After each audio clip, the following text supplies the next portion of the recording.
atas kesempatannya. Selamat malam Bapak dan Ibu sekalian. Assalamualaikum warahmatullahi wabarakatuh. Waalaikumsalam warahmatullahi wabarakatuh. Baik, ya Bapak Ibu, di malam hari ini kita akan coba sharing ya dan berdiskusi mengenai bagaimana membuat pembelajaran matematika menjadi lebih menyenangkan. Mungkin ini juga sebagai selingan dari agenda GMOM kita. Jika 2 webinar sebelumnya itu membahas tentang olimpiade, tentang rumus-rumus, yang mungkin sangat menguras pikiran gitu. Kemudian 2 webinar ke depan juga sama, itu sangat menguras pikiran. Nah, di tengah-tengah ini kita coba, ini punten yang share screen, boleh di stop dahulu. Oke, terima kasih. Ya, jadi di tengah-tengah agenda GMOM ini kita adakan diskusi sharing mengenai pembelajaran. Jadi tidak ada rumus, tidak ada teorema, tidak ada soal-soal olimpiade. Kita diskusi tentang bagaimana membangun pembelajaran yang menyenangkan. Ini kita sifatnya diskusi ya Bapak Ibu. Jadi nanti kalau misalnya ada gagasan, ada pendapat, kita bisa berdiskusi di tengah webinar. Baik, saya izin menampilkan PowerPoint pada malam hari ini.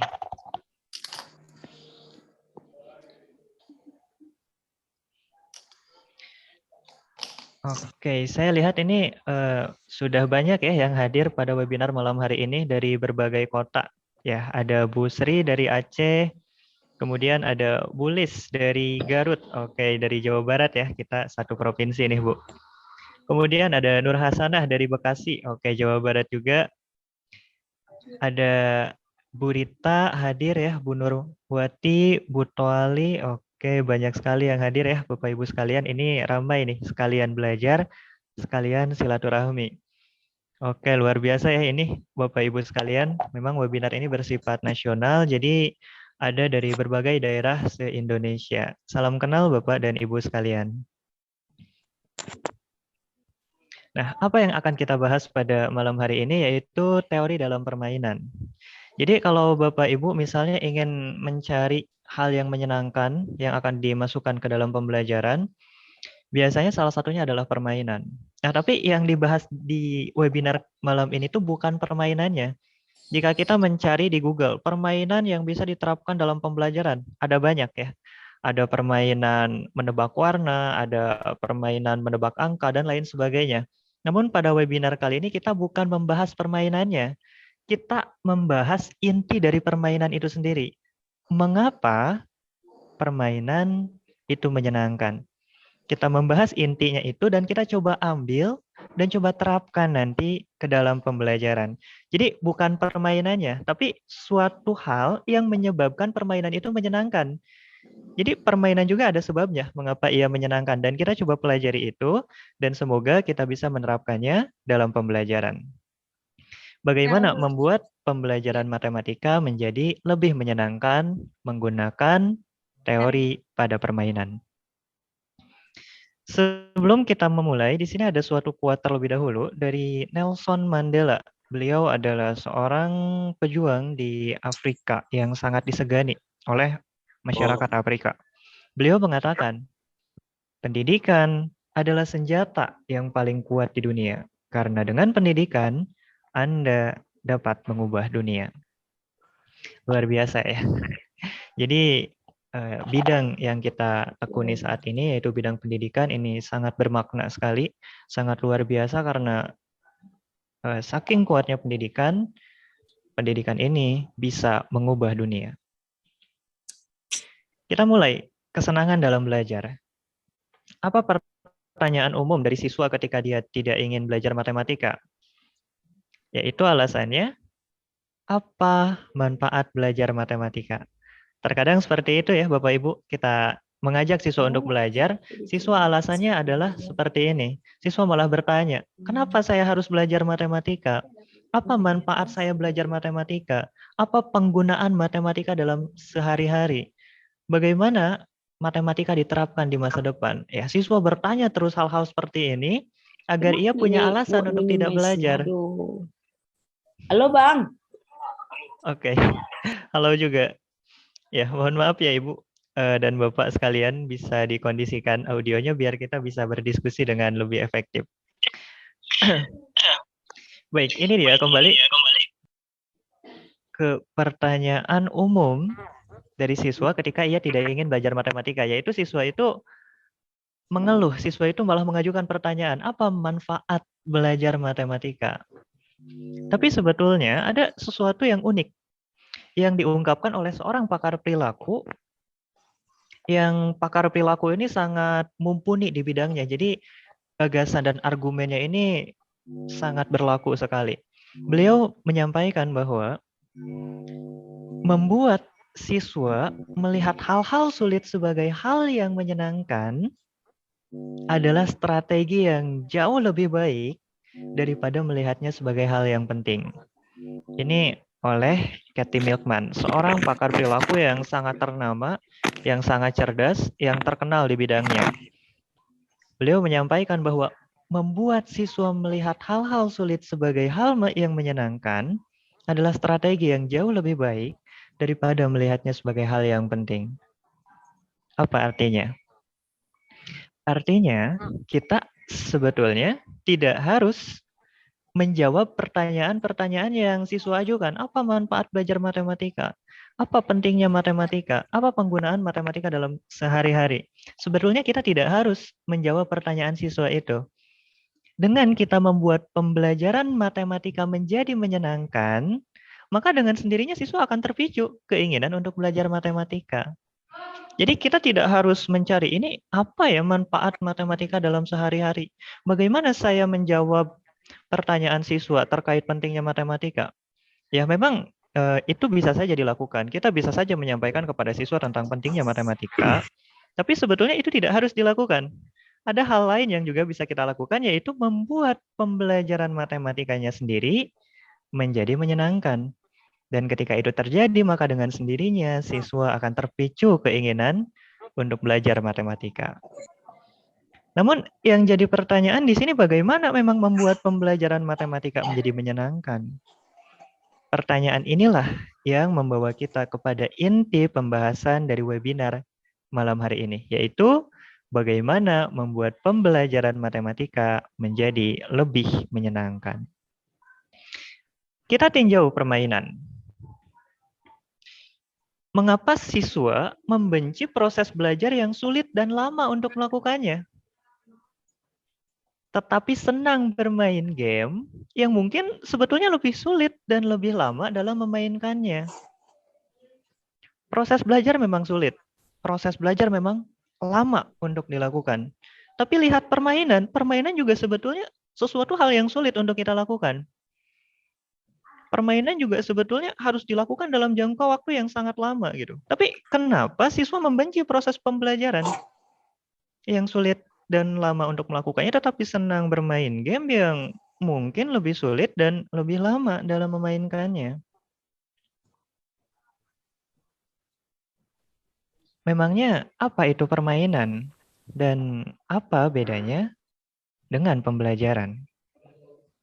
Kira-kira dari Bapak Ibu ada yang berpendapat terlebih dahulu mungkin tentang perbedaan antara permainan dan pembelajaran. Mengapa permainan sangat disukai oleh siswa? Mengapa pembelajaran ya banyak siswa yang tidak menyukainya? Padahal permainan sendiri sebetulnya dibilang sulit, iya. Lama untuk memainkannya, bahkan matematika belajarnya hanya 2 jam gitu. Tapi bermain itu bisa 3 jam, 4 jam, 5 jam. Setelah 5 jam siswa bermain itu, siswa tidak masalah dengan proses bermain game yang lama seperti itu. Kira-kira bagaimana nih Bapak Ibu? Ada yang mungkin ingin memberikan pendapat? Oke, dari Bu Elizabeth, permainan itu lebih menarik. Nah, sedangkan pembelajaran itu monoton, membosankan. Oke, luar biasa. Dari Bu Rini, anak-anak itu dunianya bermain. Iya, betul sekali. Anak-anak memang dunianya bermain. Tapi terkadang orang dewasa juga ada saja yang senang bermain. Kemudian ada dari Bu Anggra ini, permainan itu lebih menarik. Oke, dari Pak Abdul, bermain sambil belajar. Kalau belajar hanya belajar. Oke, luar biasa. Dari Bu Haryanti, kalau bermain itu pikirannya main saja tanpa ada beban. Oke, luar biasa ya. Oke, jawaban Bapak Ibu ini sangat luar biasa ya. Benar, Bapak Ibu sekalian, permainan itu menyenangkan, permainan itu menarik. Permainan itu dilakukan tanpa kita memiliki beban. Itu benar. Benar. Dan di sini ada sedikit tambahan mengenai mengapa permainan bisa menyenangkan. Jadi ada sesuatu istilah yang disebut permainanisasi ya. Atau dalam bahasa Inggrisnya disebut dengan gamification. Gamification ini adalah tindakan untuk menjadikan aktivitas yang bukan permainan terasa lebih menyenangkan dengan menambah ciri-ciri yang mirip dengan permainan. Nah, gamification ini banyak diterapkan di startup teknologi, di Ruang Guru misalnya, di Zenius, di bahkan di Gojek, hal yang seperti itu juga menggunakan gamification. Nah, bagaimana Ruang Guru itu membuat proses pembelajaran di aplikasinya menyenangkan? Karena Ruang Guru itu menerapkan gamification. Sehingga ketika siswa belajar di Ruang Guru, itu tuh siswa bukan seperti belajar, tapi seperti bermain. Karena Ruang Guru menerapkan gamification. Pun sama dengan startup lain seperti Gojek. Gojek juga terkadang menggunakan gamification kepada ojol-ojolnya, kepada pengemudinya, sehingga pengemudi terus bersemangat untuk menarik pelanggan. Itu ada sistem gamification di dalamnya, yaitu mengubah sesuatu yang sebetulnya itu bukan permainan, tapi menerapkan ciri-ciri yang mirip permainan ke dalamnya, sehingga sesuatu itu menjadi lebih menyenangkan. Nah, tadi misalnya Ruang Guru. Ruang Guru itu menerapkan gamification dalam aplikasinya, sehingga siswa senang belajar di aplikasi Ruang Guru.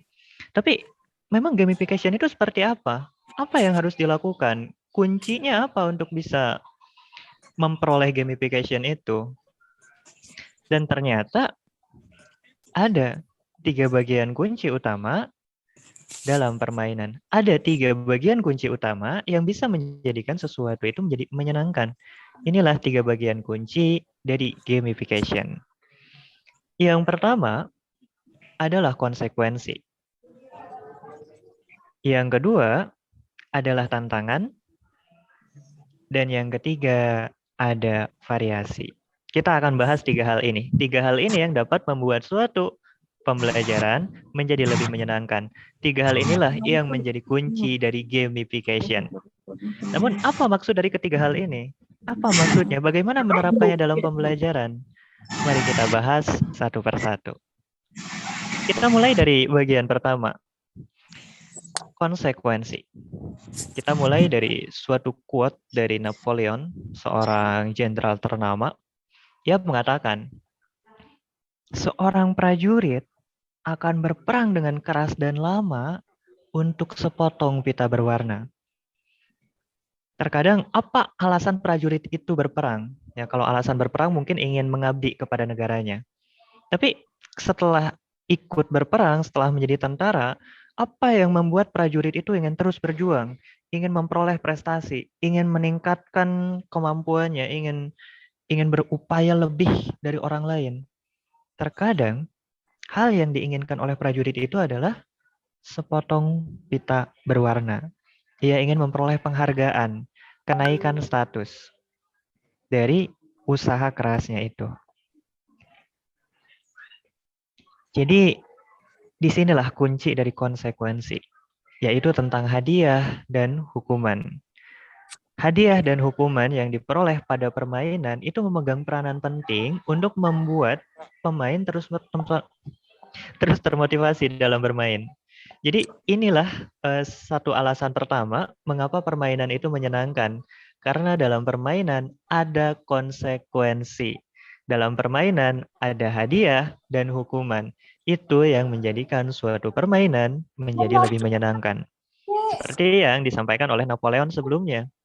Kenapa prajurit itu ingin berjuang lebih keras lagi, dan lebih keras lagi? Karena ada hadiah yang diinginkan oleh Itu prajurit abang tuh itu. bermain.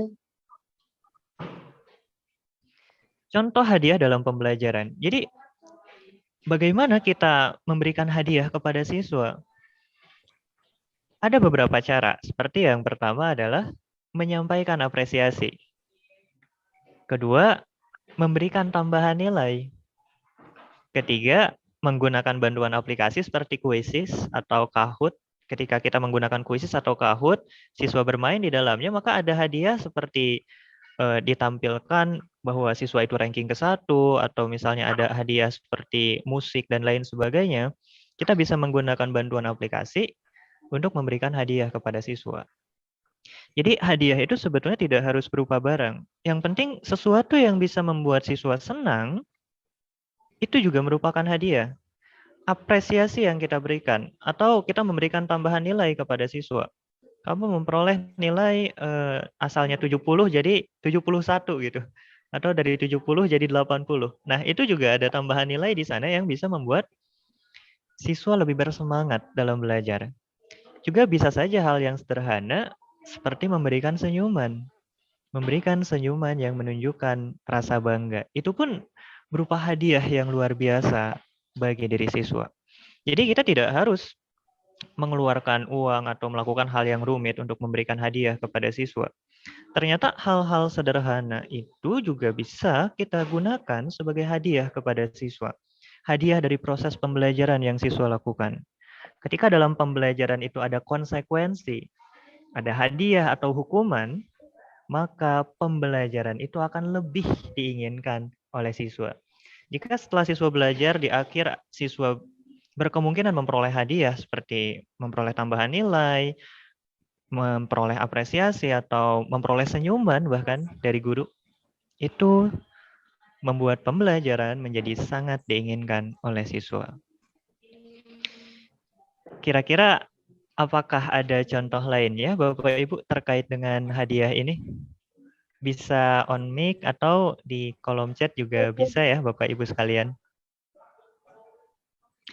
Oke, bentuk fisik. Oke, dari Pak Andro ini. Bentuk fisik dengan mengajukan jempol dan mengatakan bahwa kamu hebat. Nah, itu juga bisa ya berupa hadiah bagi siswa. Jadi memang tidak harus sesuatu benda, tidak harus sesuatu yang mahal. Bahkan mengacungkan jempol juga itu bisa sangat luar biasa.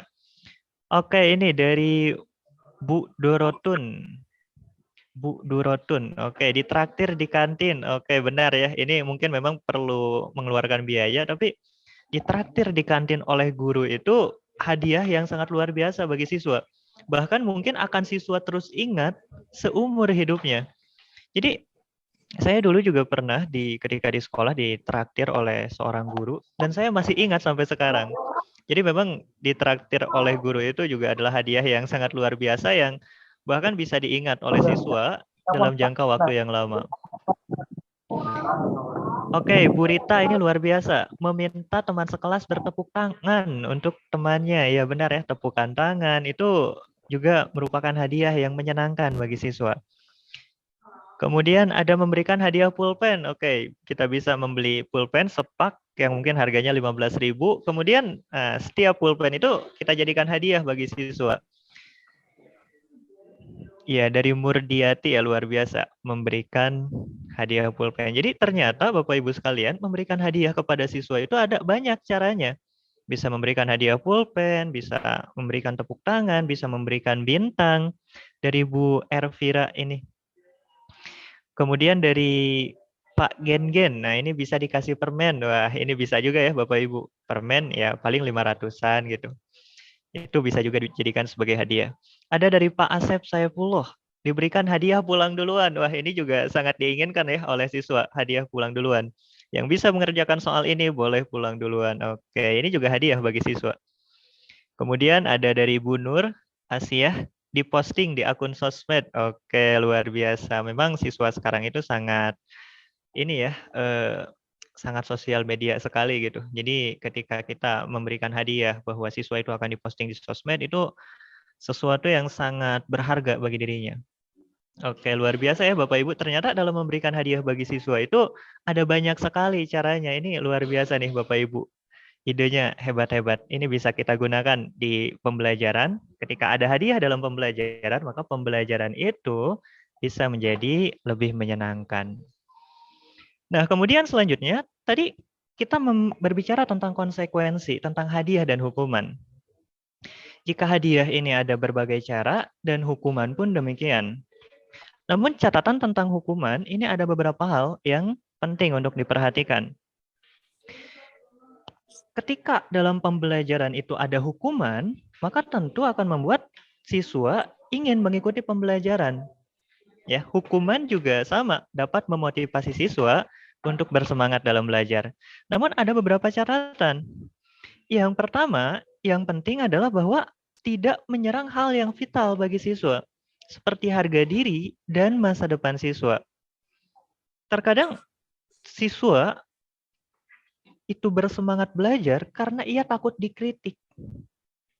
Ia takut dimarahi oleh gurunya. Ada hukuman, dimarahi, dikritik. Hukuman itu sebetulnya bisa membuat siswa lebih bersemangat dalam belajar. Namun yang perlu diperhatikan adalah bahwa amarah yang kita berikan, kritik yang kita berikan itu tidak menyerang hal yang vital bagi siswa. Kita tidak menyerang harga dirinya. Kita tidak mengatakan kepada siswa, kamu bodoh, kamu tidak berbakat, atau semacamnya. Atau juga tidak menyerang masa depan siswa. Kita sebaiknya tidak mengatakan kepada siswa, wah ini kamu malas belajar, nah, kamu ini pasti nggak punya masa depan, mau jadi apa kamu di masa depan nanti? Ketika kita menyerang hal yang vital bagi diri siswa, entah itu harga diri atau masa depan siswa, itu bukan membuat siswa semakin bersemangat, justru akan membuat siswa semakin membenci kita, membenci pembelajaran, tidak semangat belajar, dan justru dalam jangka panjang itu bisa berbahaya terhadap kepercayaan dirinya. Jadi ini perlu diperhatikan juga bahwa dalam ucapan kritik atau amarah yang kita berikan itu tidak menyerang hal yang vital bagi siswa. Kemudian yang penting juga adalah bahwa peran dari hukuman ini sebaiknya itu sebagai dorongan tambahan, bukan sebagai pendorong utama siswa dalam belajar. Coba kita amati, kita refleksi, kira-kira apa sih alasan siswa ke sekolah? Takut dimarahi orang tua, takut dijauhi oleh teman, takut dikritik oleh guru. Siswa datang ke sekolah itu karena takut, takut, takut, takut. Nah, ini berbahaya. Jika motivasi siswa dalam belajar itu adalah karena hukuman, itu yang berbahaya. Sebaiknya hukuman ini tidak sebagai pendorong utama. Siswa ke sekolah itu ya sebagai untuk belajar gitu kan, untuk bertumbuh, untuk memperoleh hadiah, yaitu ilmu dan sebagainya. Jangan sampai siswa-siswa kita itu belajar ke sekolah karena pendorong utamanya adalah hukuman, takut dimarahi orang tua, takut nggak boleh eh, nggak boleh main sama orang tua, takut nggak dikasih uang jajan oleh orang tua. Kalau misalnya motivasi utamanya adalah hukuman, nanti di sekolah akan jadi kurang efektif pembelajarannya. Jadi mungkin boleh ya hukuman seperti tidak memberikan uang jajan dan sebagainya itu boleh-boleh saja. Itu bisa membuat siswa lebih termotivasi dalam belajar, tapi sebaiknya hukuman ini tidak digunakan sebagai pendorong utama. Hukuman ini hanya berperan sebagai dorongan tambahan, bukan pendorong utama. Dan sebetulnya kekalahan juga dapat terasa seperti hukuman. Ini penting untuk kita ketahui juga, yaitu ketika siswa salah, misalnya siswa dapat nilai 30 gitu dari 100. Atau siswa rankingnya di bawah gitu, ranking 30 dari 30 siswa gitu. Itu kan suatu kekalahan. Nah, ketika siswa mengalami kekalahan, itu pun sebetulnya adalah hukuman bagi siswa. Tanpa kita memarahinya, tanpa kita mengkritik siswa yang seperti itu, siswa merasa bahwa itu sebagai kekalahan. Siswa merasa bahwa nilai 10-nya, ranking rendahnya itu adalah kekalahan bagi dirinya. Tanpa kita harus mengkritik dia, tanpa kita harus memarahi dia, siswa tidak nyaman dengan kondisi itu. Siswa tidak ingin kondisi itu.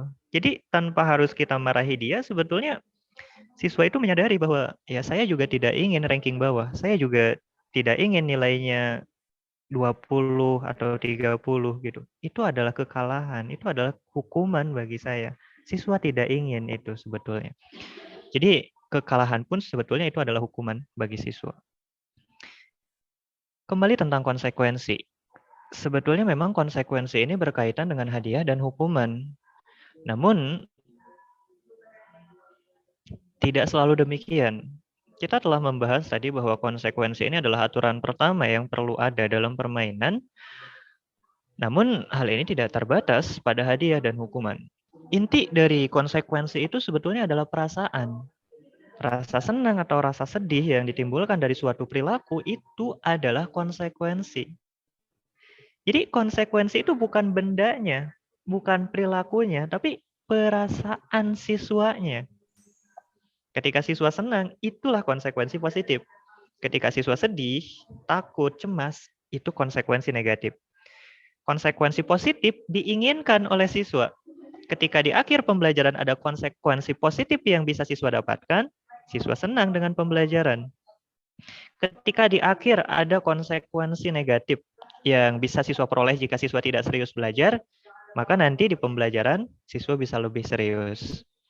Jadi konsekuensi itu sebetulnya bukan hadiah atau hukumannya, namun perasaan yang siswa alami. Dan ada sedikit tambahan mengenai konsekuensi dari James Clear. Beliau juga adalah seorang pakar perilaku yang sangat ternama. Beliau menyampaikan seperti ini, bahwa aturan tertinggi perubahan perilaku yaitu yang mendapat hadiah langsung. Nah, ini penekanannya. Hadiah langsung itu cenderung diulang. Sedangkan yang menghasilkan hukuman langsung itu cenderung dihindari.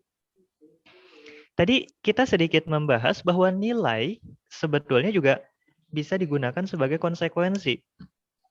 Jika nilai siswa tinggi, ya berarti siswa merasa senang. Jika nilai siswa rendah, berarti siswa merasa sedih. Nah, alangkah baiknya jika nilai ini diberikan langsung kepada siswa. Misal, ketika kita mengadakan suatu ujian di hari Senin misalnya, maka penilaian ujian itu sebaiknya dilakukan tidak jauh dari hari Senin. Atau kalau bisa hari Senin itu sendiri. Jadi ketika siswa ujian, ujiannya dikumpulkan, langsung dinilai pada saat itu juga, langsung dibagikan nilainya. Sehingga siswa bisa memperoleh konsekuensi langsung dari hasil pekerjaannya. Dan dari sana itu bisa membangun motivasi sebetulnya. Jadi alangkah baiknya ketika kita melaksanakan suatu ujian, hasil penilaiannya tidak disampaikan secara berlarut-larut. Karena jika siswa melaksanakan ujiannya Senin, kemudian nilainya dibagikan hari Jumat, itu perasaannya itu sudah berkurang gitu. Ketika siswa dapat nilai 100, nilai 100-nya itu mungkin menyenangkan, tapi tidak semenyenangkan ketika 100-nya diperoleh di hari Senin. Jadi ketika siswa berusaha dengan serius, kemudian mengumpulkan, kemudian pada saat itu juga siswa langsung memperoleh hadiahnya, maka siswa akan lebih termotivasi untuk serius belajar. Karena ia merasa bahwa ia memperoleh hadiah gitu, secara langsung. Dan ini juga sesuai dengan gagasan yang diungkapkan oleh James Clear, yaitu yang mendapat hadiah langsung cenderung diulang. Yang menghasilkan hukuman langsung cenderung dihindari. Jadi sebetulnya dari nilai ujian juga ini bisa kita manfaatkan sebagai hadiah. Dan sebisa mungkin kita sampaikan secara langsung. Pun sama ketika dalam proses pembelajaran yang lainnya. Misalnya siswa maju ke depan.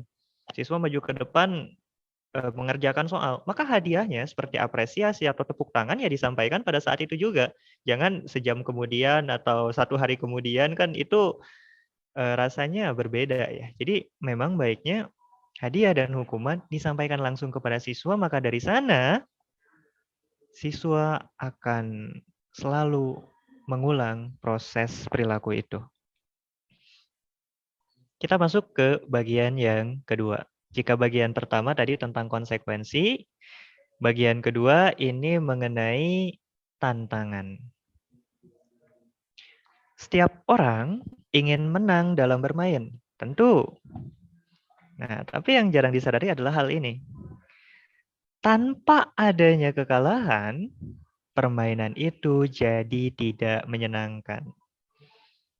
Benar jika siswa ingin menang dalam bermain, tapi tanpa adanya kekalahan, permainan itu jadi tidak menyenangkan.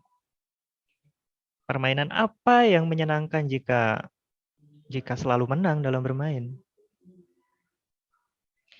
Ada pendapat para pakar terkait hal ini. Ada dari Jen McGingal. Beliau ini adalah seorang pakar permainan. Jadi yang permainan seperti Mobile Legends dan sebagainya tentu ada pakarnya. Nah, Jen McGingal ini salah satu pakar tentang permainan. Beliau mengatakan, ketika kita memainkan sebuah permainan yang dirancang dengan bagus, maka kegagalan itu tidak mengecewakan kita. Itu justru membuat kita bahagia, secara spesifik itu bersemangat, berminat, dan terutama optimis. Jadi, jika kita lihat dalam permainan, kalau dalam pembelajaran ketika siswa kalah, siswa sedih. Ketika dalam pembelajaran siswa dapat nilainya kecil, nilainya 30 misalnya, siswa sedih dan membenci pelajaran itu. Benar ya? Tapi dalam permainan lihat, ketika siswa kalah dalam permainan, apa yang terjadi? Besoknya siswa akan bermain lagi. Besoknya kalah, besoknya lagi bermain lagi. Jadi ketika siswa kalah dalam permainan, ia bukannya bosan, ia bukannya membenci permainan itu, tapi besoknya dimainkan lagi, besoknya dimainkan lagi. Jadi ternyata permainan yang dirancang dengan bagus itu membuat kegagalan itu tidak mengecewakan. Justru kegagalan, kekalahan itu menjadi poin tambahan yang membuat permainan itu menjadi lebih menyenangkan.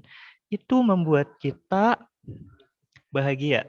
Secara spesifik itu membuat kita bersemangat, berminat, dan terutama optimis. Ada juga dari Eric Barker, ini seorang penulis buku ternama, menyampaikan, kita pikir kita ingin istirahat. Tapi sebenarnya yang kita inginkan itu adalah jenis tantangan yang lain.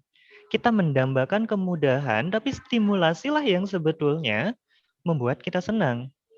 Coba kita bayangkan jika selama 1 tahun kita libur, tidak ada pekerjaan sama sekali.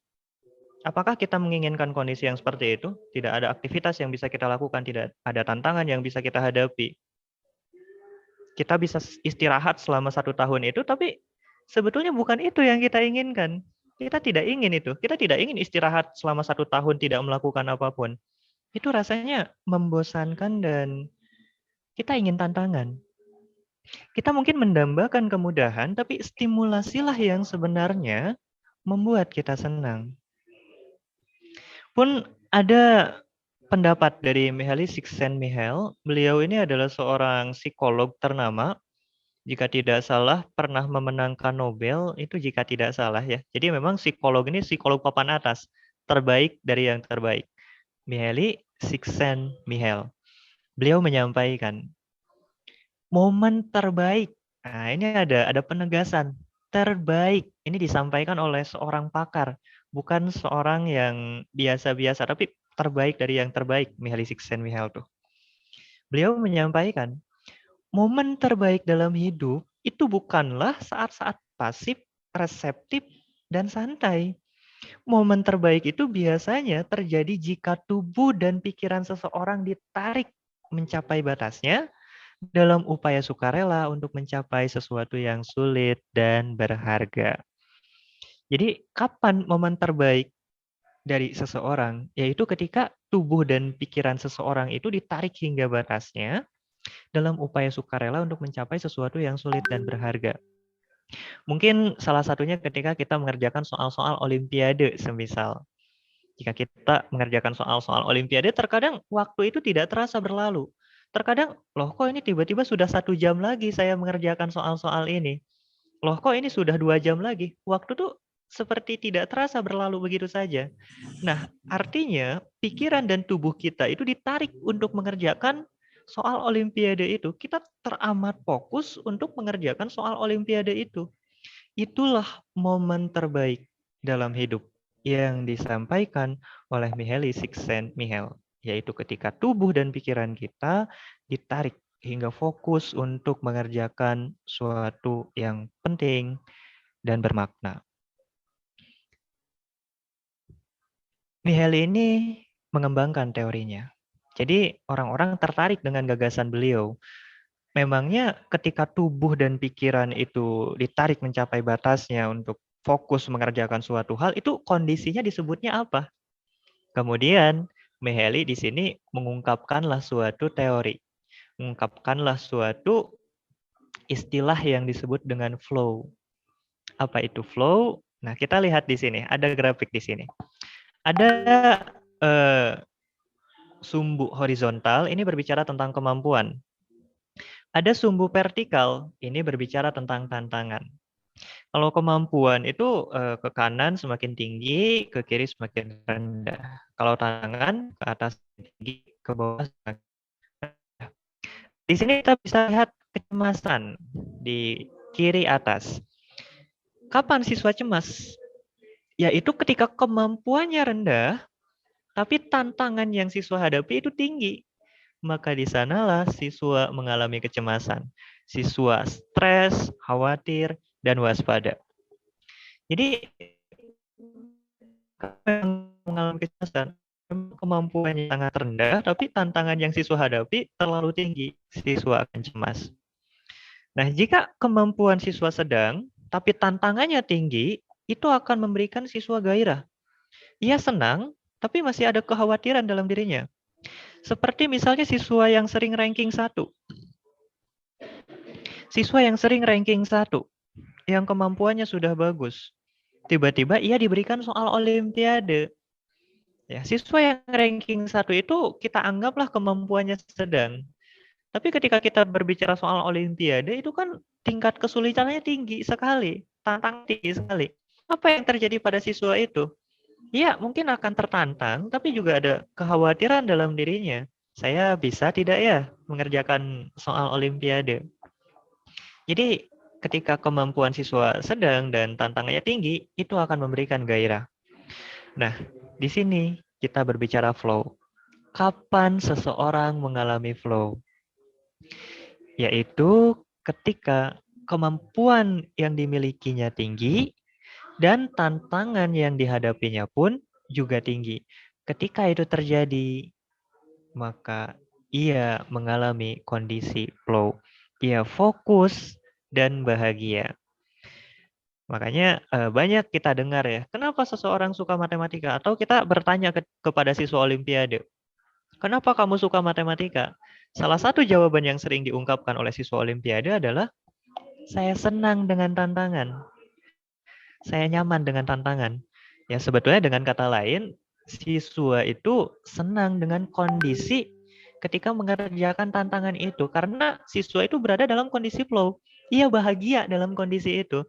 Makanya siswa terus melakukan hal-hal itu berulang kali. Siswa terus menghadapi tantangan berulang kali. Kenapa? Karena ketika menghadapi tantangan itulah ia merasa bahagia. Jadi bagaimana kita membuat siswa bahagia? Ya, kita harus membuat kemampuan siswa menjadi tinggi dan kita berikan tantangan yang tinggi. Maka itulah salah satu hal yang paling membahagiakan dalam hidup ketika kemampuan tinggi dan menghadapi tantangan yang juga tinggi. Ya, mungkin memang yang menjadi tantangan bagaimana meningkatkan kemampuan siswa menjadi tinggi. Nah, itu mungkin ada bahasanya di lain kesempatan. Namun intinya adalah ini, salah satu momen paling bahagia dalam hidup manusia adalah ketika ia mengalami flow. Oleh karena itu, jika berbicara masalah moral atau material, salah satu hal yang membahagiakan itu bukan ketika memiliki mobil mewah, bukan ketika memiliki rumah yang mewah gitu. Tapi salah satu hal yang membahagiakan itu ketika kita memiliki kemampuan yang tinggi dan hal yang kita hadapi juga sangat menantang. Ketika tingkat kesulitan belajar sesuai dengan siswa, maka hal ini akan membuat siswa termotivasi dalam belajar dan melihat pembelajaran tersebut menjadi sesuatu yang menyenangkan. Inilah aturan kedua dalam gamification. Inilah poin kedua dari permainan, yaitu tantangan. Ya, siswa mungkin senang dengan kemenangan, tapi tanpa adanya kekalahan, tanpa adanya kesulitan, maka hal itu menjadi kurang menyenangkan. Jadi, jika poin pertama tadi kita membahas konsekuensi yang membuat kesenangan, poin kedua ternyata tantangan itu juga membuat kesenangan. Kesulitan, kekalahan itu ternyata menjadi poin, menjadi berperan utama dalam membuat suatu hal menjadi menyenangkan. Dan cara menambahkan tantangan. Nah, bagaimana kita menambahkan tantangan dalam pembelajaran? Bisa saja dengan membuat soal menjadi lebih sulit, tentu itu akan menjadi menantang bagi siswa. Tapi alternatif lainnya, kita bisa memberikan batas waktu yang lebih singkat dalam mengerjakan soal atau tugas. Bisa saja kita memberikan soal yang mudah, tapi kita katakan kepada siswa, oke, selesaikan soal ini dalam 30 detik. Itu juga suatu tantangan. Dengan mempersingkat waktu, baik memberikan soal latihan atau soal tugas, itu juga menjadi tantangan. Ya, bisa menambah hal itu lebih menantang untuk dilakukan oleh siswa. Jadi selain tingkat kesulitan soal yang ditambahkan, bisa juga dari segi batas waktu. Atau bisa juga kita menampilkan skor untuk menambah suasana bersaing. Ya, mungkin di kelas kita bisa mengkelompokkan beberapa siswa, kemudian kita membuat suatu game, kemudian ya kita menampilkan skor. Nah, ketika skor itu ditampilkan, maka muncullah suasana bersaing dari tiap kelompok itu. Kelompok yang satu melihat, wah itu skor kelompok dua tinggi sekali, wah kita harus mengejar itu. Kita sangat menantang untuk bisa menyusul kelompok dua. Nah, yang kelompok dua mengatakan, waduh ini kita harus lebih berusaha lagi karena kita sedang dikejar oleh kelompok satu. Jadi ketika ada skor gitu, baik nilai ataupun apapun itu, yang menunjukkan perkembangan siswa, itu pun bisa menjadi tantangan. Itu menambah suasana bersaing. Tentu juga kita bisa meningkatkan kesulitan soal atau tugas yang diberikan. Itu juga akan menambah tantangan. Kita masuk ke quote dari Carol Dweck tentang hadiah terbaik. Jika orang tua ingin memberikan hadiah kepada anak-anak mereka, hal terbaik. Nah, jadi kita di sini berbicara banyak hal terbaik ya. Tadi sebelumnya kita berbicara tentang momen paling membahagiakan ya, momen terbaik dalam hidup. Kemudian ini ada kalimat lagi, hal terbaik yang bisa diberikan kepada siswa. Nah, kenapa kita berbicara hal-hal terbaik? Karena sebetulnya orang-orang yang dikaji dalam webinar pada malam hari ini itu memang adalah orang-orang yang berada di puncaknya. Jadi, semisal ini adalah Carol Dweck. Carol Dweck ini adalah seorang psikologi dan beliau itu juga adalah salah satu psikolog ternama di dunia. Banyak orang yang kenal beliau. Beliau itu salah satu yang terbaik dari yang terbaik. Makanya beliau tidak mengherankan jika menyampaikan gagasan yang seperti ini. Jika orang tua ingin memberikan hadiah kepada anak-anak mereka, hal terbaik, ya, ini ada penegasan nih, hal terbaik yang bisa kita berikan kepada anak-anak. Hal terbaik yang dapat mereka lakukan adalah mengajari anak-anak mereka untuk menyukai tantangan, tertarik dengan kesalahan, menikmati upaya, dan terus belajar. Jadi ternyata hadiah terbaik dari orang tua kepada anak itu bukan hadiah berupa benda fisik seperti handphone atau uang atau benda material lainnya, tapi hadiah terbaik dari orang tua kepada anak adalah mengajarkan anak-anak mereka untuk menyukai tantangan, tertarik dengan kekalahan, dan menikmati upaya, dan terus belajar. Dengan begitu, anak-anak mereka tidak harus menjadi budak pujian. Mereka memiliki cara seumur hidup untuk membangun dan memperbaiki kepercayaan diri mereka sendiri. Dan mungkin ini juga hal terbaik yang bisa kita berikan kepada siswa, yaitu mengajari siswa untuk mereka bisa menyukai tantangan, mereka tertarik dengan kesalahan, mereka menikmati upaya, dan mereka memiliki semangat untuk terus belajar seumur hidup. Itulah hal terbaik yang bisa kita berikan kepada siswa.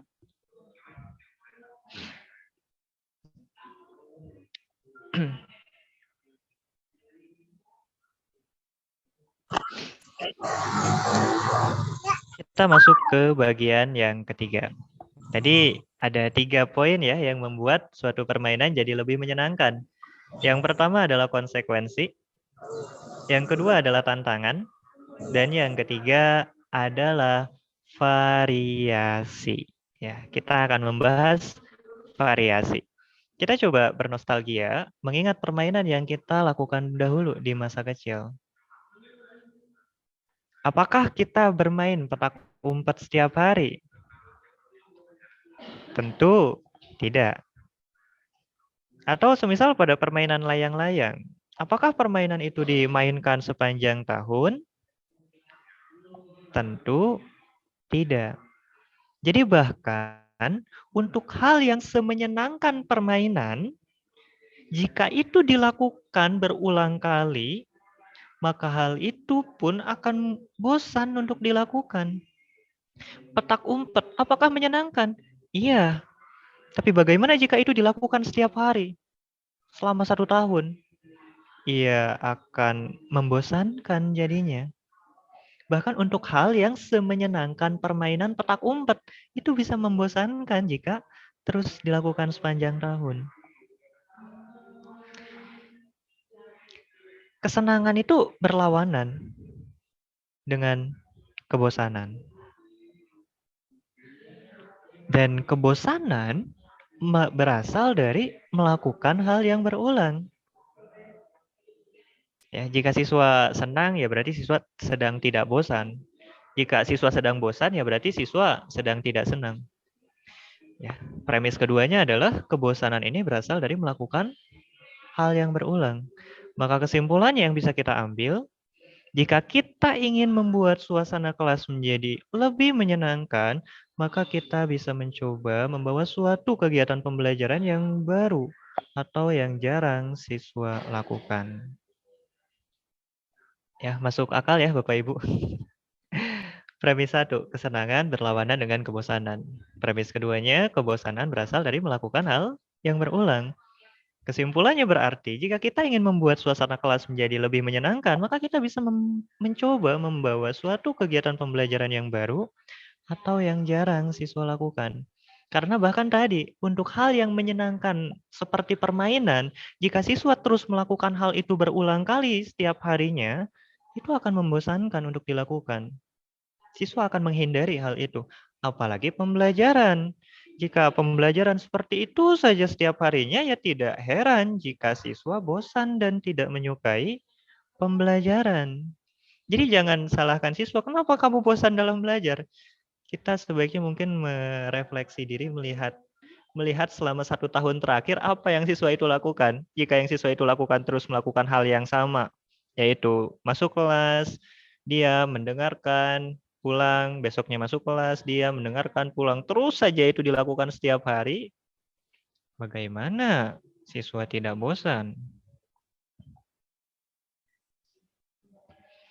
Jadi kita sebaiknya mulai menambahkan variasi dalam pembelajaran agar pembelajaran menjadi lebih menyenangkan. Apa contohnya? Bisa menunjuk siswa dengan cara yang berbeda. Jadi jika sebelumnya kita misalnya menunjuk siswa, "Andi ayo maju ke depan." Nah, besok mungkin kita bisa lakukan dengan cara yang berbeda. Kita bisa katakan, "Oke, sekarang tanggal berapa anak-anak?" Nah, sekarang tanggal, 19 misalnya. Absen 19 boleh maju ke depan. Nah, itu ada sedikit perbedaan.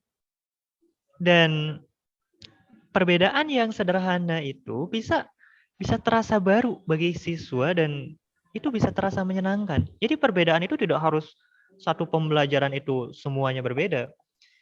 Ada perbedaan sederhana saja, itu bisa membuat perbedaan yang terasa menyenangkan bagi siswa.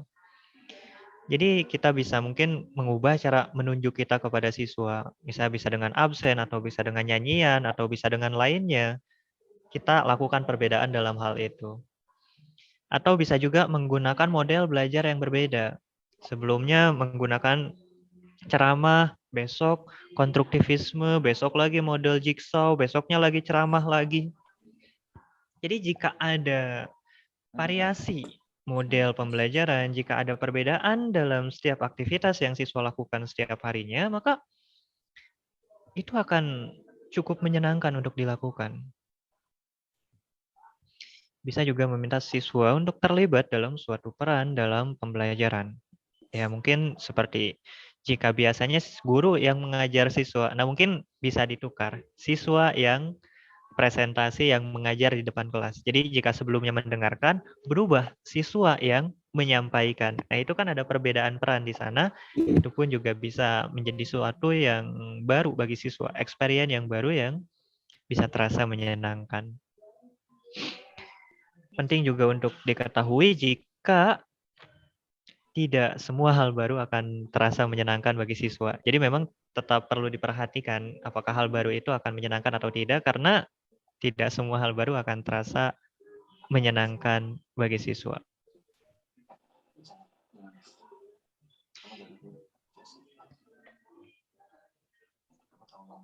Sebagai catatan tambahan, tadi kita telah membahas 3 hal inti dari permainan, yaitu konsekuensi, tantangan, variasi. Tapi ada catatan yang juga penting tentang membawakan pembelajaran. Untuk benar-benar membawa suasana pembelajaran yang menyenangkan di dalam kelas, itu bukan hanya dibutuhkan suatu kegiatan yang terasa menyenangkan. Namun terkadang guru perlu bisa membawakan kegiatan tersebut agar terasa menyenangkan. Misal kita sudah mengatur pembelajaran sehingga ada konsekuensi, ada tantangan, ada variasi. Tapi jika misalnya kita membawakannya dengan tidak semangat gitu ya, dengan monoton, dengan ekspresi yang datar. Halo anak-anak, ya hari ini kita akan belajar ini ya. Nah, itu kan jadi tetap tidak menyenangkan ya, tetap kurang menyenangkan gitu. Jadi hal-hal yang tadi konsekuensi, tantangan, dan variasi itu perlu dilengkapi dengan guru yang mampu menyampaikannya dengan menyenangkan, dengan semangat, dengan ceria, dengan menyenangkan. Dan ada sedikit tambahan ini. Jadi sedikit cerita. Ya, beberapa waktu lalu saya melihat viral video guru yang mengabsen siswa. Ya, jadi ada guru yang mengabsen siswa itu di video. Nah, dan ketika nama siswa itu disebut, siswa diminta untuk menyampaikan suatu kata-kata puitis. Misalkan guru mengabsen, Andi. Nah, maka ketika Andi disebut, Andi harus menyampaikan kata-kata puitis. Misalnya seperti langit biru yang cerah atau semacamnya lah ya. Yang penting kata-kata puitis. Nah, dalam video itu juga siswa dan guru ternyata tertawa. Mereka seperti senang dengan kondisi yang seperti itu. Dan bahkan yang menonton video juga memahami bahwa kejadian seperti itu adalah sesuatu yang menyenangkan. Beberapa netizen yang berkomentar bahkan ada yang ingin kembali ke sekolah jika memiliki guru yang seperti itu. Pertanyaannya, mengapa kejadian itu bisa menyenangkan? Mengapa ketika guru mengabsen siswa, kemudian siswa menyampaikan kata-kata puitis, itu satu kelas tertawa, satu kelas menjadi terbangun suasana menyenangkannya. Memang apa alasannya? Mengapa kejadian itu bisa menyenangkan? Nah, terkait hal ini kita bisa kembali bawa kepada 3 poin permainan tadi. 1, konsekuensi. 2, tantangan. 3, variasi. Coba kita lihat, kenapa ini menjadi menyenangkan? Yang pertama adalah karena variasi. Karena misalnya biasanya absen itu hanya, Andi, apakah hadir? Hadir. Budi, hadir tidak? Hadir gitu. Biasanya seperti itu. Kemudian ada perubahan. Sang guru memberikan cara absen yang berbeda dan itu suatu variasi, suatu hal baru yang membuat itu menjadi lebih menyenangkan. Ya tentu jika absen seperti itu dilakukan berulang kali ya, siswa ketika dipanggil itu siswa harus menyampaikan kata-kata puitis, itu dilakukan setiap hari, ya lama-lama itu akan bosan.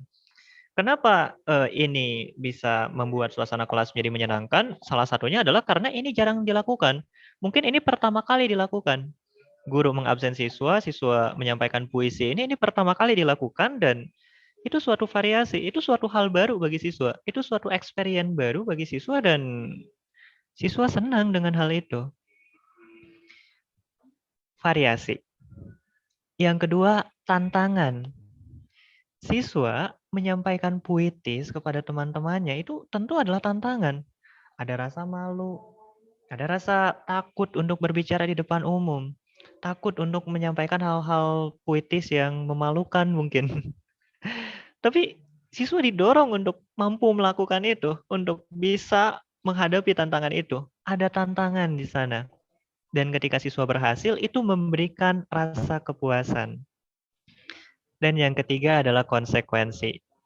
Ketika siswa di absen, kemudian siswa menyampaikan kata-kata puitis, sang guru langsung menyampaikan apresiasi dan memberikan tepuk tangan yang meriah. Dan itu sesuatu yang menyenangkan sehingga terbangunlah suasana yang menyenangkan di dalam kelas itu. Jadi ketika kita memahami inti-inti dari permainan, bahkan absen seperti ini pun bisa saja disebut seperti permainan karena memenuhi 3 kriteria tadi.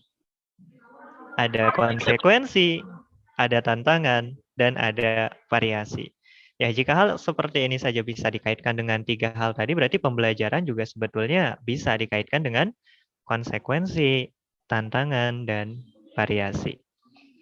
Mungkin sekian untuk pematerian pada malam hari ini. Terima kasih banyak Bapak dan Ibu sekalian atas perhatiannya. Saya kembalikan kepada Bu Vega.